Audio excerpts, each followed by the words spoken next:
सो ये वीडियो एक तरह की कोशिश है कि थोड़ा सा कैसे भी इसको इजी बनाया जा सके इस सब्जेक्ट को, जो कि इलेक्ट्रोमैग्नेटिक थ्योरी है। तो ट्रांसमिशन लाइन है पहला सब्जेक्ट। सो अपने नोट्स के थ्रू पढ़ाऊंगा मैं, क्योंकि मैंने खुद बनाए हैं और ये नोट्स की आपको लिंक भी मिल जाएगी। तो ट्रांसमिशन लाइन क्या होता है कि मान लीजिए अगर आपको एक पॉइंट, ये मान लीजिए ए पॉइंट है और बी पॉइंट पे पावर ट्रांसमिशन करना है, पावर ट्रांसमिशन करना है, तो ये सब ट्रांसमिशन लाइन के थ्रू होता है। अब पहला एग्जांपल इलेक्ट्रिसिटी हो गई आपकी, जो उसके थ्रू आती है, या फिर आपके जो फोन्स लैंडलाइन वगैरह लगे रहते हैं तो वो हो गए, या फिर आपका ऑप्टिकल फाइबर हो गया। तो ये सब कुछ ट्रांसमिशन लाइन ही होता है। जहाँ भी पावर एक पॉइंट से दूसरे पॉइंट ले जाया जा रहा है वो ट्रांसमिशन लाइन के थ्रू हो रहा है। ठीक है, अब ट्रांसमिशन लाइन के टाइप्स पढ़ेंगे हम थोड़ा सा। तो उसके लिए हमें ध्यान देना होगा, इस जगह देखिए।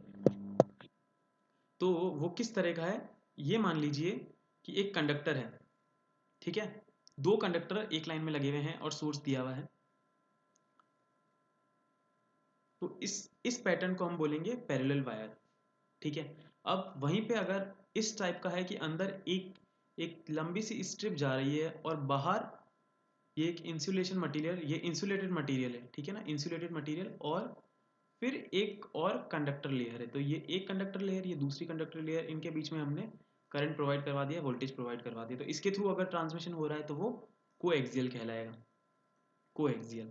ठीक है, अब माइक्रोस्ट्रिप में क्या होगा कि एक कंडक्टिंग प्लेट लगी हुई होगी, कंडक्टिंग, जो कि ग्राउंडेड है, ठीक है, बीच में डाइइलेक्ट्रिक है, ठीक है, ये डाइइलेक्ट्रिक मटेरियल हो गया, और एक कंडक्टिंग प्लेट और लगी हुई है। तो एक ये कंडक्टिंग प्लेट, एक ये कंडक्टिंग, इनके थ्रू अगर हम सोर्स लगाएंगे तो ये एक तरह की माइक्रोस्ट्रिप लाइन कहलाएगी।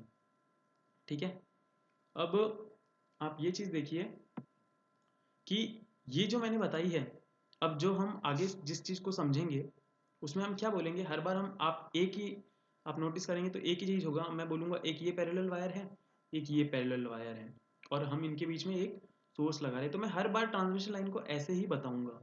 ठीक है, यहाँ पे लोड है, तो ये क्या चीज़ है असल में।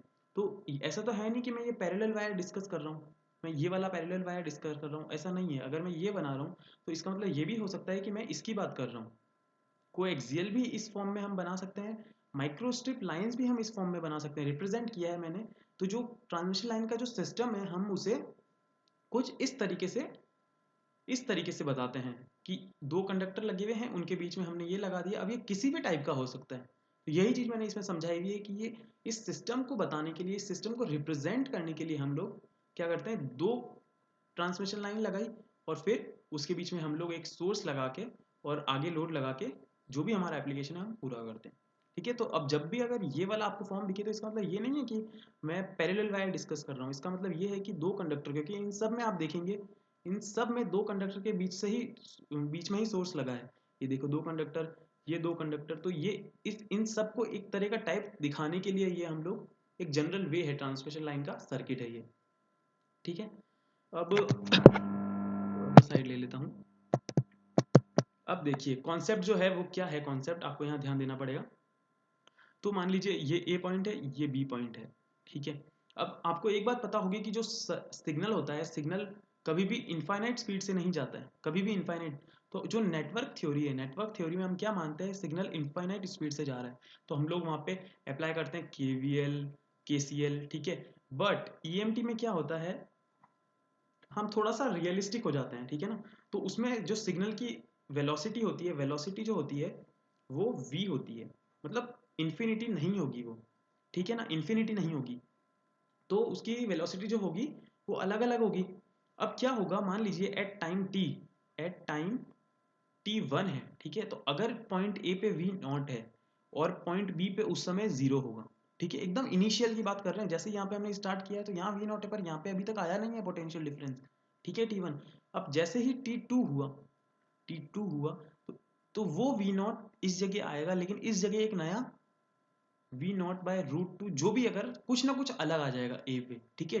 t2 पे a अलग है, b अलग है, तो ये पोटेंशियल डिफरेंस आया है, डिफरेंस आने लग गया ना ये। तो ये जब v नॉट यहाँ से यहाँ गया, इसकी एक ड्यूरेशन होगी tr, उसे हम कहेंगे ट्रांजिट टाइम। तो a से b पे जो पोटेंशियल डिफरेंस जाने में टाइम लगा वो होगा हमारा ट्रांजिट टाइम। तो यही मैंने इस वाले में समझाया है कि ट्रांजिट टाइम का इफेक्ट क्या होता है असल में।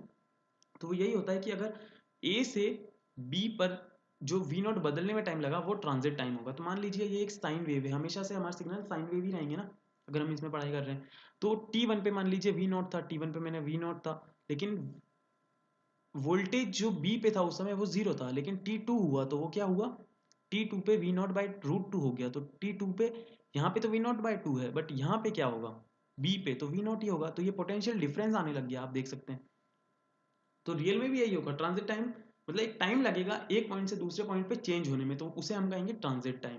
ठीक है, अब ट्रांजिट टाइम का फॉर्मूला क्या होगा, तो टाइम का फॉर्मूला आपको पता ही है, डिस्टेंस अपॉन स्पीड होता है। ठीक है, तो वही चीज ट्रांजिट टाइम का भी होगा, जो लेंथ है ये ट्रांसमिशन लाइन की लेंथ है, और वीपी क्या है, जो हमारा सिग्नल है उसकी स्पीड है, कितना स्पीड से जा रहा है, क्योंकि इनफाइनाइट, अगर इनफाइनाइट से जाएगा तब तो ट्रांजिट टाइम जो होगा वो क्या, जीरो हो जाएगा। अगर सिग्नल इनफाइनाइट स्पीड से जा रहा है तो ट्रांजिट टाइम बिल्कुल नहीं लगेगा। अगर यहाँ पे वी नॉट हुआ ए पॉइंट पे तो यहाँ भी वी नॉट ही आ जाएगा, क्योंकि ट्रांजिट टाइम है ही नहीं, वो वन बाय इनफाइनाइट है जो कि जीरो होता है। ठीक है, लेकिन यहाँ पे ऐसा केस नहीं है, ऐसा केस नहीं है ना यहाँ पे, तो यहाँ पे हम फॉर्मूला यूज करेंगे एल बाय वी पी। ठीक है, अब देखिए यहाँ पे समझने के लिए, तो जो T1 से T2, अब यहाँ पे देखिए ये रहा T1, तो ये वाला जो एरिया है ये वाला, ये TR है। ठीक है, कि भाई V नॉट से V naught by root two आने में TR टाइम लगा, वो एक साथ बदला नहीं, पॉइंट दोनों पॉइंट अलग अलग पोटेंशियल पे थे, तो ये TR टाइम से डिनोट किया जाएगा। ठीक है, अब ये वाला इस इफेक्ट को हम कहेंगे ट्रांजिट टाइम इफेक्ट। ठीक है, इसको हम ट्रांजिट टाइम इफेक्ट कहेंगे, ये भी ध्यान रखना। अब एक चीज और आपको ध्यान देखना होगा कि हमेशा आपको पता ही है कि वो क्या होता है, एक टाइम पीरियड आपको पता ही है, ये जितना बार ऊपर गया उतना ही नीचे आएगा, और जितने टाइम में आएगा हम उसे क्या कहेंगे, टी कहेंगे। कहेंगे कि नहीं कहेंगे, ये टाइम पीरियड है। अब आपको ये भी पता है कि टाइम पीरियड क्या होता है, वन बाय एफ, फ्रीक्वेंसी का इनवर्स होता है। ठीक है, अब अगर आपको ट्रांजिट टाइम को इग्नोर करना है, ठीक है, अगर आपको ट्रांजिट टाइम को इग्नोर करना है तो क्या होगा।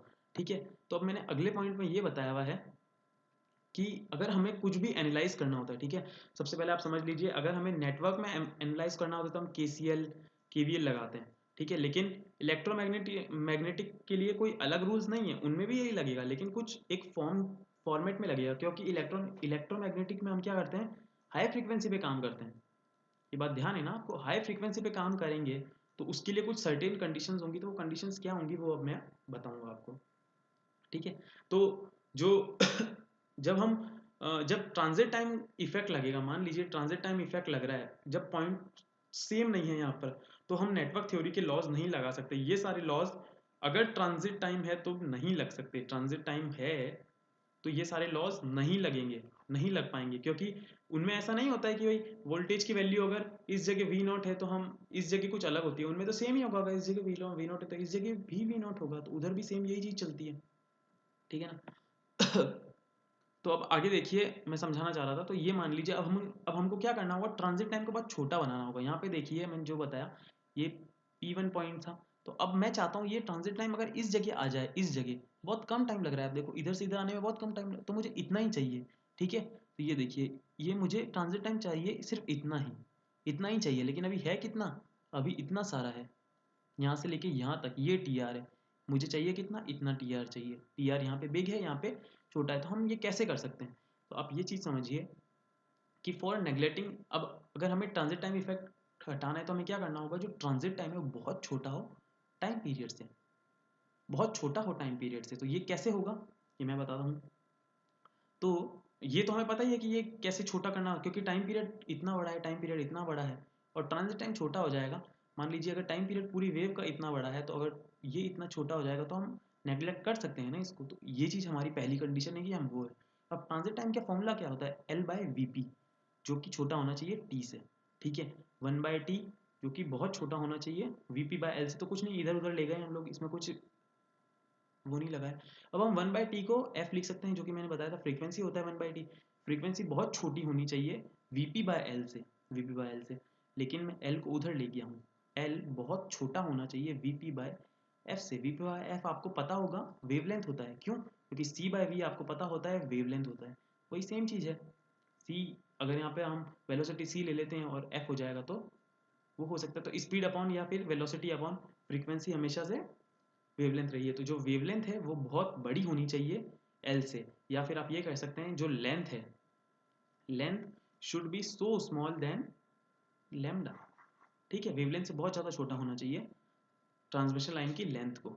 ठीक है, तब जाके अगर ऐसा होता है तब हम क्या कर सकते हैं, हम इग्नोर कर सकते हैं ट्रांजिट टाइम इफेक्ट को। ठीक है, नेक्स्ट पेज पे आते हैं। तो अब इसमें वही चीज़, मैंने कुछ इंपॉर्टेंट चीज़ें ये आप खुद पढ़ सकते हो, मैं थोड़ा सा एक ओवरव्यू दे रहा हूँ, बाकी पूरे इस नोट से आपको सब कुछ समझ आ जाएगा। This means length of transmission line must be very small. तो वही चीज़ मैंने बोल दी, बहुत छोटी होनी चाहिए या फिर वेवलेंथ बहुत बड़ी होनी चाहिए, बहुत ज़्यादा बड़ी, कंपेरेबल भी नहीं होनी चाहिए लेंथ, और ये कंपेरेबल भी नहीं होनी चाहिए, बहुत छोटी होनी चाहिए लेंथ। ठीक है ना, ये चीज़ बहुत बड़ी होनी चाहिए इससे। ठीक है, अब हम ये चीज़, मैंने ये आप पॉइंट देखेंगे तो इसमें शायद कंफ्यूज मत हो जाना। तो इसमें मैंने ये बताने की कोशिश की है कि जो फ्रीक्वेंसी है, फ्रीक्वेंसी जो है वो बहुत मतलब बहुत ज़्यादा हाई होती है ईएमटी में, ईएमटी में बहुत ज़्यादा हाई होती है। ठीक है, लेकिन जो नेटवर्क थ्योरी है उसमें हम लो फ्रीक्वेंसी पे काम करते हैं। ठीक है, तो अगर फ्रीक्वेंसी बहुत ज़्यादा है तो हम इसी तरह से डील करेंगे, किसमें, इसमें डील करेंगे। तो अगर फ्रीक्वेंसी ज़्यादा हो रही है तो उसके लिए अलग लॉस वगैरह नहीं लगेंगे, उसके लिए अब आगे बताऊंगा क्या होगा। लेकिन आपको बस इतना जान लो कि जो ईएमटी है वहाँ पे हमें हाई फ्रीक्वेंसी में डील करना होगा। ठीक है, एक एग्जांपल मैं ये ले सकता हूँ, कंप्यूटर चिप है, ये एक आईसी है।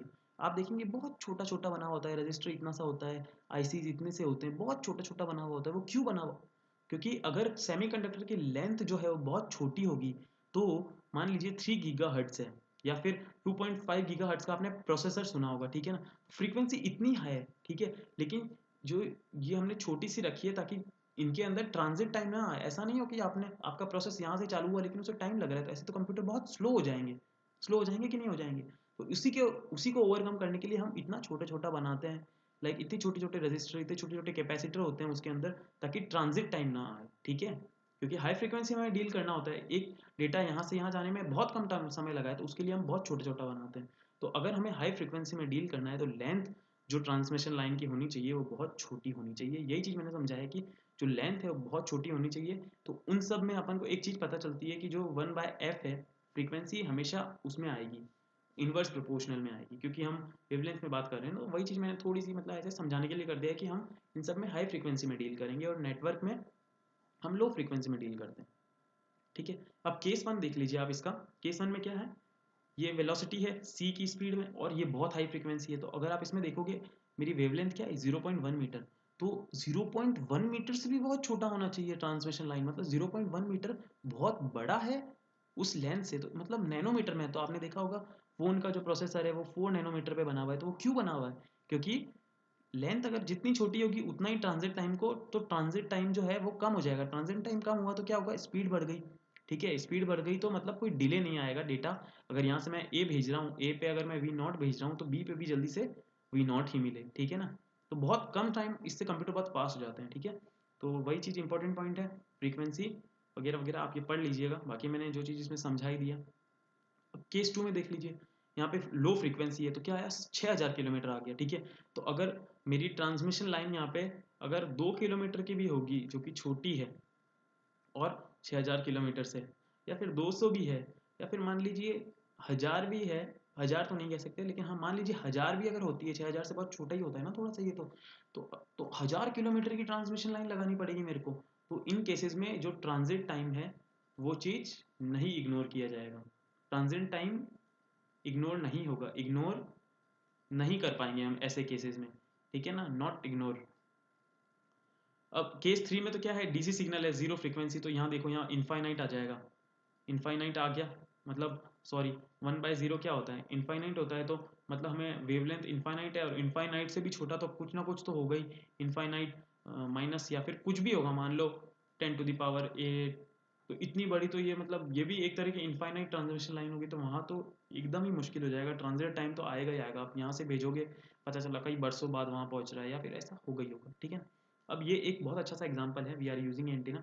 मान लीजिए ये एंटीना लगा हुआ है आपके छत पे। ठीक है, ये आप यहाँ पे टीवी लगी हुई है, ये लाइन आ रही है, टीवी में लगी हुई है। ठीक है, तो ये जो लाइन है मान लीजिए ये 100 मीटर की ही हो।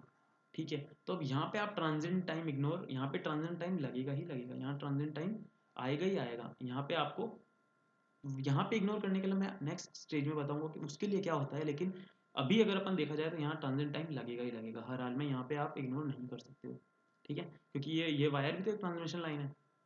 अब मान लीजिए ये बहुत बड़ी ट्रांसमिशन लाइन है, तो अब इसको इसमें अपन क्या करेंगे, इसमें अपन समझने के लिए मान लीजिए ये इसकी जो है लेंथ है वो z है, तो अब इसको इसको करने के लिए क्या करना होगा, तो अपन इसमें क्या करेंगे, बहुत छोटा सा पार्ट ले लेंगे और उसको हम बोलेंगे, क्योंकि ये z लेंथ का है तो हम बोल देंगे ये dz है, ठीक है, या फिर डेल्टा z है, ठीक है। तो इतना छोटा सा पार्ट लो, अब इतना छोटा सा पार्ट ले लिया हमने, ठीक है, ट्रांसमिशन लाइन का, और उसमें भी हम क्या बोलते हैं, जो ये डेल्टा जेड है ना, इसको हम बोलेंगे जीरो हो जाए, ये टेंड्स टू जीरो ही कर रहा है।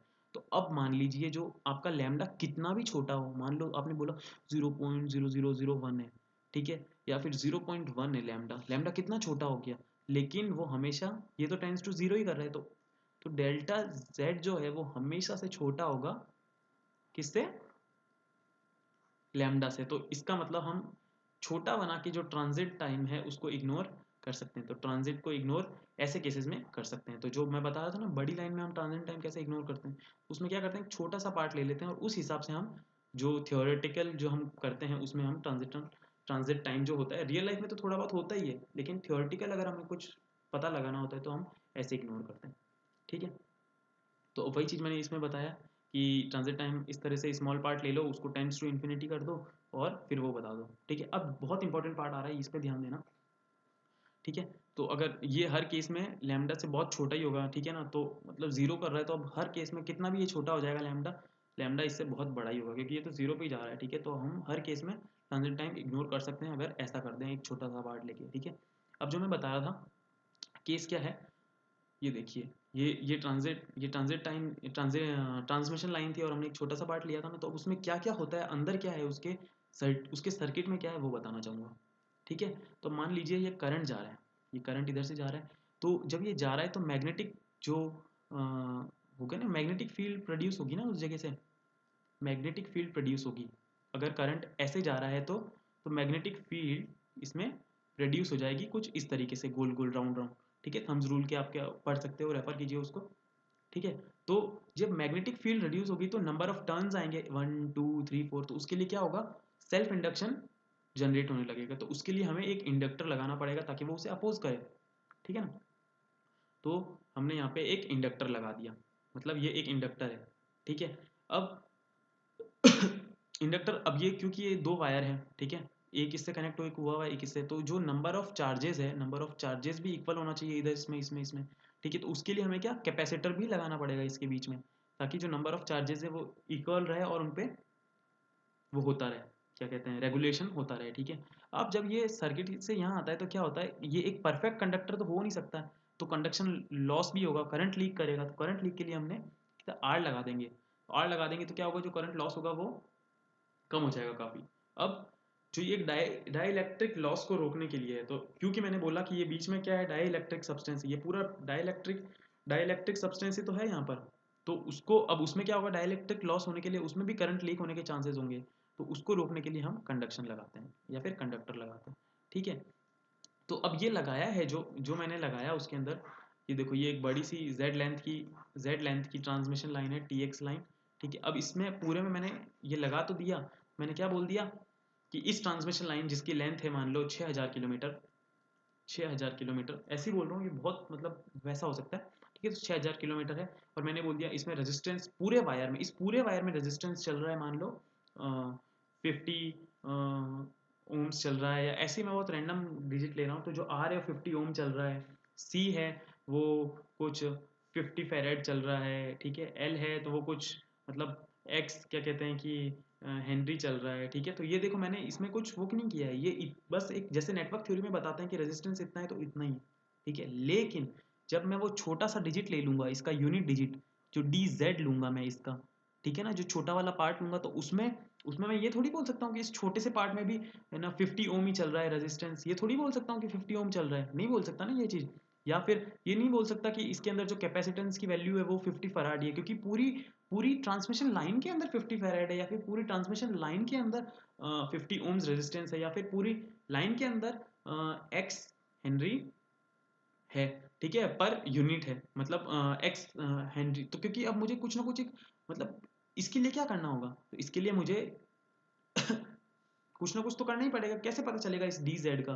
तो ये जो डी जेड है, जो मैं इतनी बड़ी लाइन लूंगा, वो अब इस पे तो अप्लाई नहीं होगी। तो उसके लिए थोड़ा सा आप आगे ध्यान दीजिए।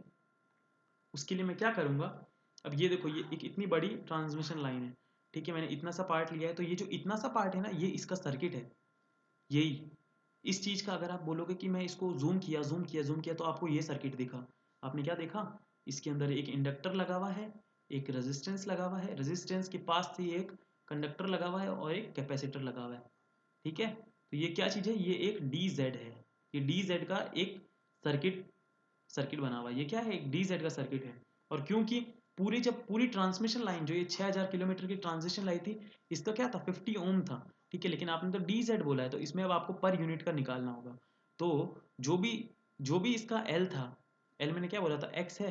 तो एक्स इंटू अगर डेल्टा जेड कर सकता हूँ मैं, क्योंकि डेल्टा जेड उसकी जगह है। तो अगर एक्स इंटू इतना करूंगा तो क्या हो जाएगा? मुझे पता चल जाएगा कि इसकी वो क्या है। और फिर आर, जो रेजिस्टेंस पूरा था 50 ओम था, 50 ओम था ना, तो इसको इंटू आर करूंगा, 50 ओम इंटू डेल्टा जेड करूंगा, इंटू 50 से अगर मैं पूरा रेजिस्टेंस है, और मैं बोल रहा हूँ पूरे रेजिस्टेंस का मेरे को सिर्फ छोटा सा ही पार्ट चाहिए, छोटे से पार्ट का रेजिस्टेंस चाहिए, तो वो क्या होगा? डेल्टा जेड होगा। डेल्टा जेड इंटू आर होगा। डेल्टा जेड इंटू जी से उस सिर्फ इतने इतने छोटे से पार्ट का मुझे कंडक्शन पता चलेगा। इतने छोटे से पार्ट का मुझे अगर कैपेसिटर पता लगाना है या कैपेसिटेंस पता लगाना है, तो मुझे डेल्टा जेड से मल्टीप्लाई करना पड़ेगा, जो उसके पूरे की वैल्यू है। तो उससे मुझे इन छोटी छोटी जगहों का पता चल जाएगा। तो ये कॉन्सेप्ट होता है डिस्ट्रीब्यूटेड एलिमेंट्स का। लेकिन जब हम पूरे की बात कर रहे हैं, तो अगर हम पूरी वैल्यूज की बात करते हैं, मान लो मैं बोल रहा हूँ 50 ओम है, तो वो एक तरह का लम्ड की तरह मैं ले रहा हूँ कि भाई इस पूरी लाइन के अंदर जो चल रहा है वो 50 ओम चल रहा है। तो ये अक्सर नेटवर्क थ्योरी में होता है, ना कि ईएमटी में होता है। ईएमटी ट्रांसमिशन में क्या होता है? हम ऐसे बोलते हैं कि पूरी लाइन के अंदर पर यूनिट के हिसाब से, अगर ये 6000 किलोमीटर की एक ट्रांसमिशन लाइन है, ठीक है, तो अगर मैं बोलूँ, मैं इसमें ये बोलूँगा कि मान लो 5 ओम पर यूनिट है, पर यूनिट चल रहा है। क्या चल रहा है? रेजिस्टेंस चल रहा है। मैं ऐसे नहीं बोल सकता 50 ओम चल रहा है, तो ये चीज़ गलत हो जाएगी। ये अपन ऐसा नहीं बोल सकते। अपन को पर यूनिट के हिसाब से बताना पड़ेगा कि ये पर यूनिट जो है, पर यूनिट रेजिस्टेंस कितना है? 5 ओम है या 50 ओम है, जो भी इस छोटे से पार्ट का है। बाकी फिर आप क्या करो, उस सब के साथ वो मल्टीप्लाई हो जाएगा। तो हम एक इस छोटे से पार्ट को लिया है, जो इतनी बड़ी जेड लेंथ की जो ट्रांसमिशन लाइन थी, हमने इस छोटे से पार्ट डी जेड को लिया और फिर उसको मल्टीप्लाई कर दिया ओरिजिनल रेजिस्टेंस से, और फिर हमने बोला कि पर यूनिट इतना है। तो हम जब भी ईएमटी में बात करेंगे तो हम पर यूनिट ज़रूर लगाएंगे। पर यूनिट रेजिस्टेंस में ही बात होगी कि भाई एक छोटा सा पार्ट ही कंसिडर किया हुआ है, और उसी का हिसाब से पूरा रेजिस्टेंस कैपेसिटेंस की वैल्यू हमें दे रखी है। ठीक है, तो अब यही चीज़ है। तो इन्हीं सबको क्या बोलेंगे? Resistance per unit length. ठीक है, तो ओम पर मीटर, हेनरी पर मीटर, साइमन पर मीटर या फेरेड पर मीटर। ठीक है, तो ये प्राइमरी कांस्टेंट्स हैं, ये कभी बदल नहीं सकते हैं। ये ट्रांसमिशन लाइन दी हुई है, अगर 6000 किलोमीटर की, 6000 किलोमीटर की दी हुई है, तो अगर इसका रेजिस्टेंस पूछूंगा तो मेरे पास एक ही जवाब होगा, 50 ओम पर मीटर। मैं ऐसा नहीं बोल सकता कि ये पता नहीं ये कितना ही ओम है। तो इसका मतलब मैं लम्प्ड एलिमेंट्स की तरह नहीं बता सकता, जैसे मैं नेटवर्क थ्योरी में बोल दिया करता था कि 30 ओम है या फिर 5 ओम है। ऐसा नहीं बोल सकता, यहाँ मुझे पर यूनिट लगाना पड़ेगा। जब भी मैं पर यूनिट बोल रहा हूँ, इसका मतलब है कि इस ट्रांसमिशन लाइन को एक छोटे से पार्ट में डिवाइड किया हुआ है और उसका रेजिस्टेंस हमें बताया जा रहा है। ठीक है, और वही पूरी लाइन में अप्लाई हुआ है। अगर इधर इसके पास एक और लाइन है, इसके पास एक और, मतलब क्योंकि जुड़े हुए होंगे ना ये, अभी मैं बताता हूँ आपको ट्रांसमिशन लाइन असल में दिखती कैसी है। ठीक है, तो उन सब का पर यूनिट में 50 ओम ही होगा। इसका इसका देखेंगे तो 50 ओम ही आएगा। ठीक है, तो ये प्राइमरी कांस्टेंट, ये बदलेंगे नहीं। इसमें अगर इनफाइनाइट नंबर ऑफ ऐसे सर्किट होंगे, एक ट्रांसमिशन लाइन है, मान लो ये ट्रांसमिशन लाइन है, ये पूरी एक ट्रांसमिशन लाइन है जेड लेंथ की। ठीक है, तो ऐसे, मतलब ऐसे सर्किट इनफाइनाइट नंबर्स ऑफ हो सकते हैं, infinite numbers of same to same ऐसे सर्किट। ठीक है, तो वो कैसा दिखेगा मैं आपको बताता हूँ। ये देखिए, तो मैंने एक बेसिक सर्किट क्या बनाया था?